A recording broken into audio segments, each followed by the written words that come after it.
This fireplace is carved out of Kilkenny limestone, and this particular stone is called Kilkenny marble because this polishes up very, very dark black and very beautiful. When this comes out of the quarry, it's gray, and that's the color of it, just a light gray. So once you carve this and you start polishing this, this is getting darker and darker and darker.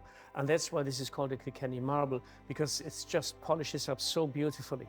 And another wonderful addition on this is all the shells that are present in this. So this can be done as well. Now there's many hours of polishing gone into this. This is all done by hand. This is not done by machines because you can't get machines into this. So there's a couple of days of polishing gone into this. A little bit on how to carve these profiles into the limestone. What you get is a rectangular block, and you draw your profiles onto either side, and you then have to cut chamfers from one side to another. So these pieces, these all line up here. So all the height of the pieces here are on the same line, and it's the same along here. So what you can do is, once you have the profile cut on, you make a mark from this point to this point, and you cut a triangular chamfer all the way through. Once you have that chamfer cut, which has to be very precise, because the only bit you need to know is this at the outside here and the outside here. The rest is going to go.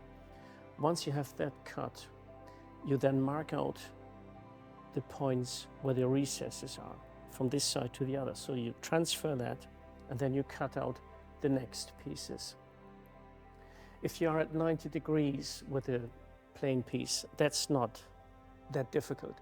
The problem starts with seama, recta, and so you now have a curve coming in here and a curve coming out there. You only have your template marked out on the top and the bottom, so this is quite a long distance.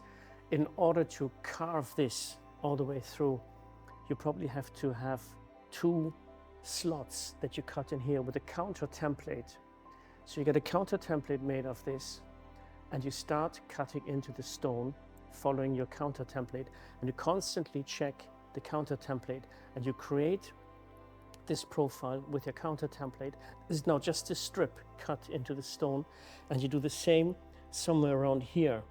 And then you have your mark out on this side, and you have the inside cut here, and then you can kind of carve from the outside into the center of this.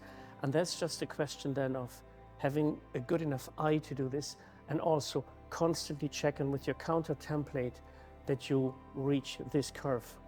And you would leave about 1 millimeter proud on your template, on your final template, because the rest of it will come off by polishing, because limestone, it polishes quite nicely, but you will lose some of the material as well. So you have to kind of leave that a slight bit proud in order to make sure that you can polish to this extent. This is a wonderful example of a black Kilkenny limestone fireplace or mantelpiece. For me as a geologist, a marble, and many people will call this marble because it takes a high polish. A marble is a limestone that's been metamorphosed, it's been altered, it's been changed, and you wouldn't see any fossils in it. Whereas in this case, there are nice fossils, and so it hasn't undergone that metamorphosis. So this is a limestone, not a true marble. What do we have in terms of the fossils? Well, we've got a number of seashells called brachiopods, and these are these little flecks here, sort of semicircular shapes here. There are also some corals in there. And we think nowadays of corals from the Great Barrier Reef, but Ireland, 360 million years ago, same sort of environment, lots of corals, and there are some in here. This particular stone became very popular in the 18th century, but had been quarried earlier from the Black Quarry, as it was called, at Archer's Grove, just south of Kilkenny city. And in the 18th century, it was worked by William Collis, and he invented a scheme utilizing the power of water to cut the stone. And he was able to cut the stone using saws that had blades with no frets on them. So they would just feed sand into and cut the stone very neatly. An easy way of polishing some slabs was they took one slab and they laid another slab on top of it with some sand in between, some polishing material, and they just worked the two together and then cut them into the various shapes they actually wanted. And they became very popular in big houses like Castletown here, but even George Washington requested some Kilkenny black limestone fireplaces for his own house in Mount Vernon in Virginia. He never actually installed them, but I know his cousin actually put two into his house close by. So it was very, very popular. It's a limestone, as I say. It's got lovely fossils within it. And so in many cases, people would request the fossil material. In other cases, there are other beds in that quarry where they're completely devoid and they're completely black. And some people like the black, no fossils, some people like the fossils.